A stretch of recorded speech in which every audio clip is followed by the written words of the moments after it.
Buletin pagi 18 Disember bersama saya Nik Munira, Nik Hassan. Tajuk utama pagi ini.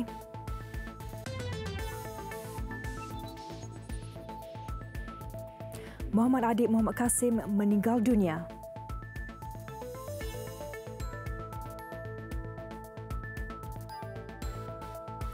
Aplikasi TaxiGo bantu tingkatkan pendapatan pemandu taksi.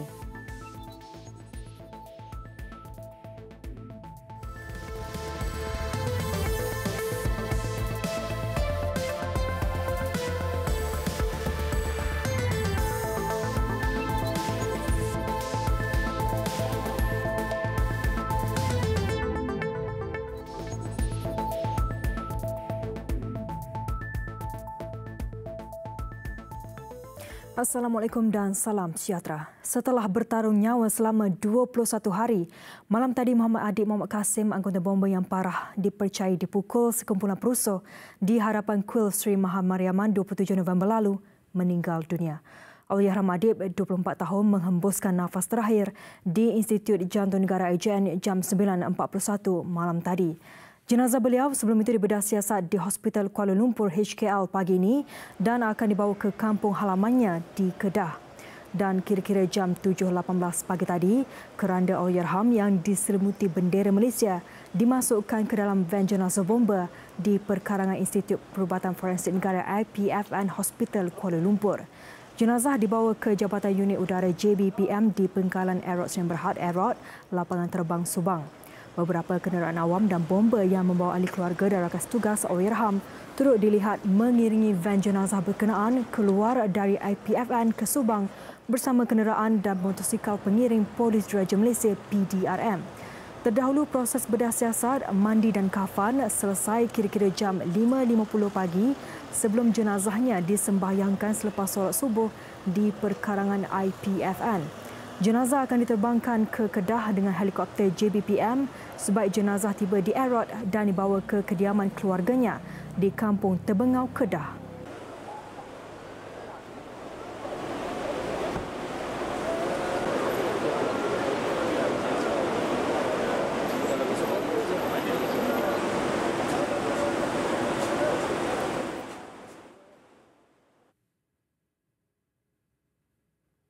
Mengesahkan pemergian Allahyarham Adib semalam ialah Menteri Perumahan dan Kerajaan Tempatan Zuraida Kamarudin. Sebagai penghormatan terakhir untuk anak buahnya, istiadat pengkebumian penuh mengikut kebombaan akan dijalankan pagi ini.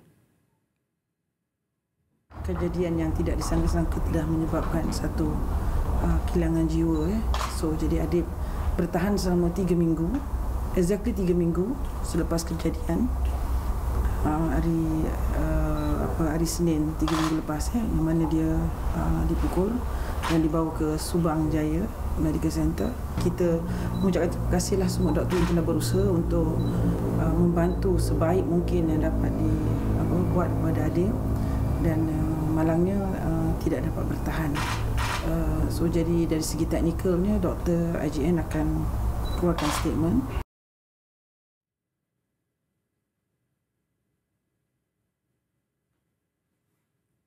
Sementara itu, Menteri Kesihatan Dr. Zulkifli berkata pihaknya telah menyediakan pasukan perubatan terbaik untuk melancarkan proses bedah siasat Allahyarham.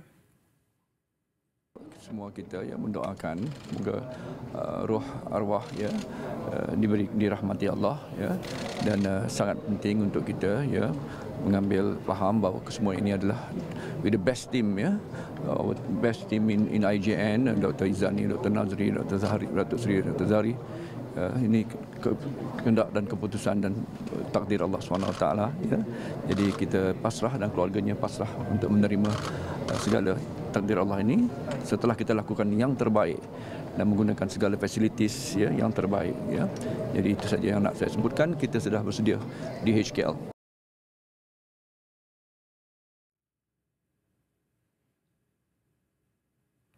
Jenazah Allahyarham Muhammad Adib diterbangkan menggunakan helikopter MI-17 dari Lapangan Terbang Subang.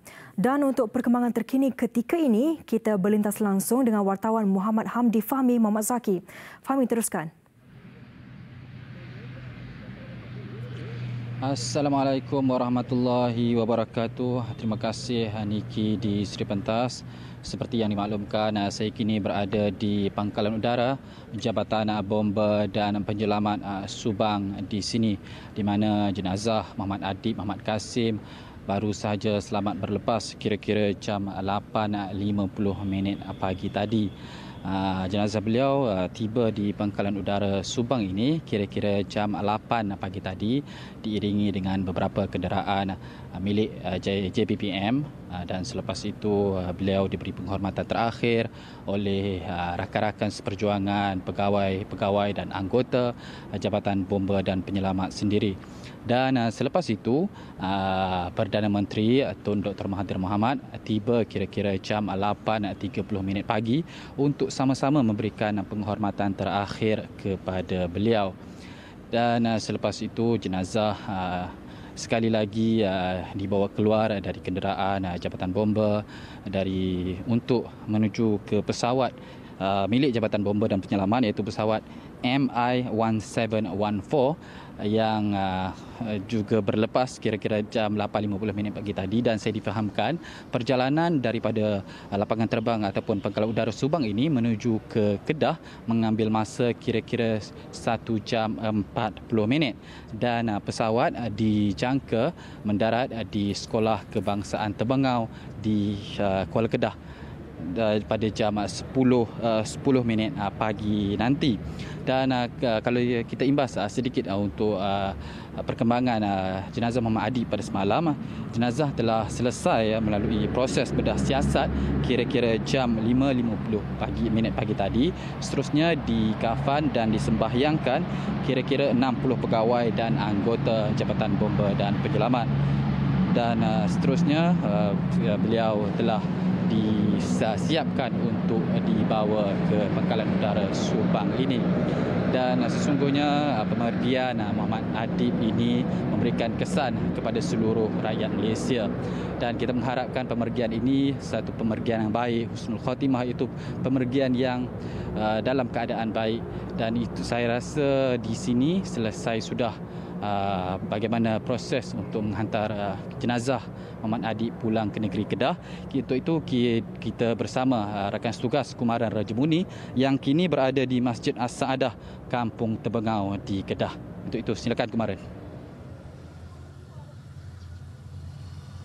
Ya Fahmi, ketika ini saya sedang berada di Masjid Al-Saadah, Kampung Terbengau, di mana merupakan kampung halaman Allahyarham Muhammad Adib, yang mana di sinilah Allahyarham akan dikebumikan. Dan untuk makluman, proses untuk menyediakan liang lahat telah diusahakan oleh penduduk kampung seawal jam 1 pagi tadi dan selesai sekitar jam 4 pagi. Dan setiap persiapan telah dilakukan di bawah pemerhatian dan pemantauan yang dilakukan oleh Jabatan Bomba dan Penyelamat menerusi kepimpinan tertinggi di peringkat negara dan juga negeri. Dan ketibaan jenazah Allahyarham Muhammad Adib akan dijalankan di kawasan Padang Sekolah Kebangsaan Terbengau, yang merupakan sekolah yang terletak kira-kira 300 meter daripada masjid tempat saya sedang berada ketika ini. Dan sebaik jenazah Allahyarham tiba, jenazah Allahyarham dijangka akan dibawa ke masjid ini untuk disembahyangkan dan kemudiannya dikebumikan di bahagian belakang kubur tempat saya sedang berdiri ketika ini. Dan untuk makluman ya, orang ramai terutamanya melibatkan ahli keluarga dan juga penduduk kampung ini, antara yang telah berpusu-pusu berada di kawasan masjid ini sebentar tadi, sebenarnya seawal jam 6 pagi tadi, dan mereka telah ketika ini bergerak ke kediaman Muhammad Adib yang terletak di dalam kampung tidak jauh daripada masjid ini. Dan kalau anda dapat lihat pergerakan masuk di kalangan anggota-anggota Jabatan Bomba dan Penyelamat serta lain-lain jabatan penguatkuasa sedang berlaku, di mana mereka baru sahaja bergerak dalam satu konvoi besar menuju ke kediaman keluarga Muhammad Adib. Dan kami menjangkakan helikopter yang membawa jenazah Muhammad Adib akan tiba sekitar jam 9.15 atau 9.30 pagi nanti, dan setiap persiapan sebenarnya telah dilakukan secara sempurna bagi memastikan penghormatan yang tertinggi diberikan kepada Allahyarham untuk memastikan pengorbanan beliau dalam mempertahankan tugas dan peranan yang telah diberikan kepada beliau bagi menjaga harta benda dan nyawa akan terbalas dengan penghormatan tertinggi oleh pihak bomba dan penyelamat. Saya kira itu dahulu perkembangan semasa langsung dari Masjid Al-Saadah, Kampung Temenggau, Kuala Kedah. Kembali ke Sri Pentas bersama dengan rakan setugas Nik Munirah. Terima kasih Kumaran langsung dari Kuala Kedah. Dalam perkembangan berkaitan, polis mengklasifikasikan semula siasatan kes kematian anggota bomba Muhammad Adib Muhammad Kasim daripada cubaan bunuh kepada bunuh. Timbalan Ketua Polis Selangor, Dato' Abdul Rashid Abdul Wahab berkata, kes itu diklasifikasikan mengikut Seksyen 302 Kanun Keseksaan susulan kematian Muhammad Adib ketika dirawat di Institut Jantung Negara. Kes sebelum itu disiasat mengikut Seksyen 307 Kanun Keseksaan iaitu cubaan bunuh ekoran kecederaan yang dialami oleh Muhammad Adib dalam kejadian di Sivil Subang Jaya pada 26 November lalu. Namun menurutnya, kes itu diklasifikasikan semula di bawah Seksyen 302 Kanun Keseksaan iaitu bunuh.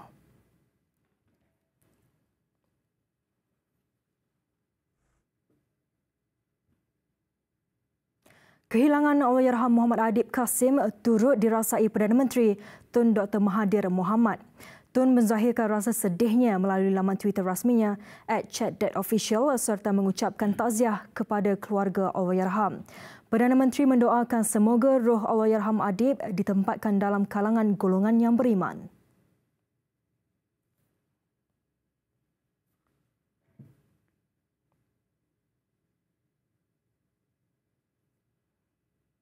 Sementara itu, Timbalan Perdana Menteri Datuk Seri Dr. Wan Azizah Wan Ismail berkata, Allahyarham benar-benar seorang wira dan berasa simpati dengan kehilangannya. Beliau pasti kehilangan itu juga cukup mendalam kepada ibu bapa, ahli keluarga termasuk tunang arwah dan seluruh anggota bomba. Beliau menegaskan bahawa rakyat Malaysia perlu bersatu mengecam jenayah seumpama ini seperti yang menimpa Allahyarham. Ujar beliau, apa yang berlaku bukan isu agama atau perkauman. Sebaliknya, perbuatan jenayah yang dilakukan oleh mereka yang tidak berperi kemanusiaan. Justru beliau meminta rakyat Malaysia berdoa agar bersalah diheret ke muka pengadilan secepat mungkin dan bertenang serta tidak bertindak mengikut emosi.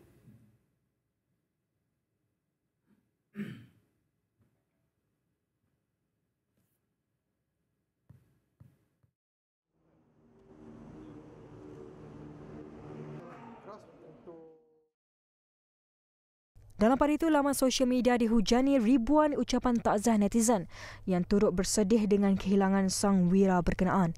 Mereka memberikan kata-kata semangat kepada keluarga Allahyarham dan turut berkongsi kesedihan masing-masing dengan berita mengejutkan itu.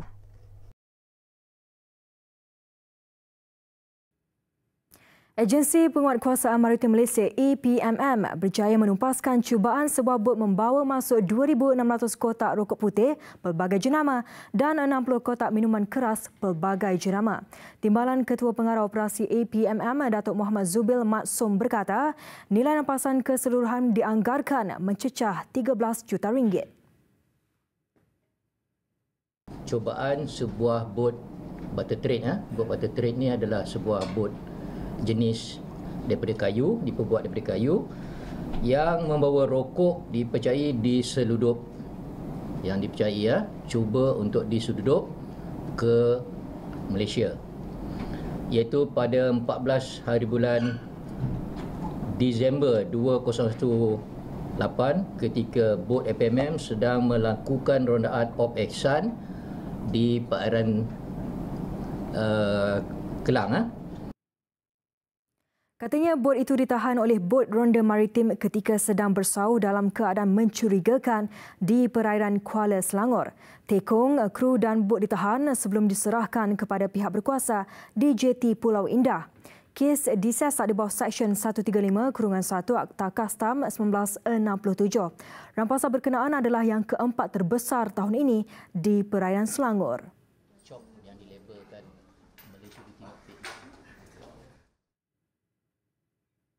Platform terbaru e-hailing iaitu aplikasi TaxiGo diyakini dapat memberi manfaat kepada kira-kira 60,000 taksi berdaftar di seluruh negara serta mampu meningkatkan pendapatan serta daya saing industri taksi negara. Menteri Pengangkutan Anthony Loke berkata, keistimewaan TaxiGo berbanding aplikasi lain adalah ia turut menawarkan khidmat iklan digital yang boleh dipasang di taksi sekaligus menjadi sumber pendapatan alternatif kepada pemandu taksi. Kita melihat ini adalah way forward untuk industri taksi ini berdaya saing. Dan saya difahamkan business model yang digunakan oleh syarikat ini, dia tidak mengenakan komisen kepada mana-mana pemandu taksi. Mana-mana pemandu taksi yang menggunakan aplikasi ini, mereka hanya dikenakan satu surcharge yang minima RM2. RM2 sekali untuk setiap trip. Katanya pemandu taksi bakal menikmati sumber pendapatan bulanan daripada bukan tambang antara 10 hingga 20% sekiranya taksi mereka dilengkapi dengan iklan digital berkenaan. Lebih membanggakan, syarikat pengendali CAT-M Mobility Berhad akan menggunakan khidmat anak muda tempatan dengan kerjasama tenaga pakar daripada Taiwan dan Jepun untuk menyediakan teknologi berkenaan yang dijangka akan menembusi pasaran Asia Tenggara.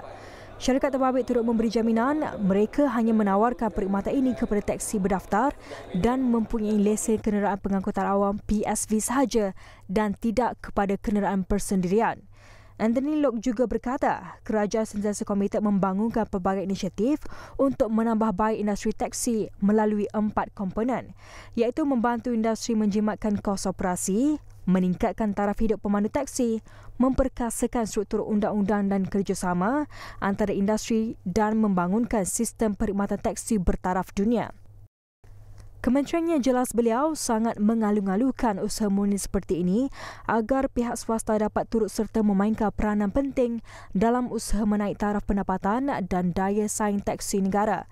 Aplikasi TaxiGo boleh dimuat turun daripada Google Store bagi pengguna Android dan App Store untuk pengguna iOS bermula semalam. Dua lelaki direman selama 4 hari susulan insiden pergaduhan antara pemilik bengkel dan pelanggan di Taman Putra Perdana Puchong, Selangor tengah hari semalam. Ketua Polis Daerah Sepang ACP Abdul Aziz Ali berkata, suspek adalah pemilik bengkel kereta di mana rakaman video yang tular menunjukkan dia menyerang mangsa serta beberapa individu lain. Kejadian berlaku kira-kira jam 5.45 petang kemarin selepas pemilik sebuah kereta Alza datang ke bengkel berkenaan untuk mengambil keretanya. Namun ketika tiba, bengkel itu didapati ditutup kerana cuti hujung minggu. Bagaimanapun, selepas suspek dihubungi untuk membuka kedainya, dia didakwa meminta mangsa membayar kos membaiki RM410 dan tambahan RM200 kerana perlu datang pada hari Ahad. Situasi itu kemudian menimbulkan pertengkaran sehingga berlaku pergaduhan sebelum mangsa diserang dengan parang dan disembur pemadam api. Pemilik bengkel ni sudah tambah charge kepada dia sebanyak 200 lagi. Pasal dia charge parking fees lah, dia charge kerja lebih masa pada hari Ahad dan sebagainya. Jadi kurang daripada tu, lelaki ni tak puas hati sebab perjanjian asal dia selepas nilai kerosakan dan kos pembaikan banyak RM410. Tapi bila dia nak ambil, pemilik bengkel ni dah tambah lagi 200. Jadi dia rasa tak puas hati atas isu ni. Mangsa mengalami kecederaan dan sempat melarikan diri sebelum menerima rawatan di Hospital Putrajaya sebagai pesakit luar. Hasil siasatan juga mendapati suspek merosakkan beberapa kenderaan awam di kawasan sekitar.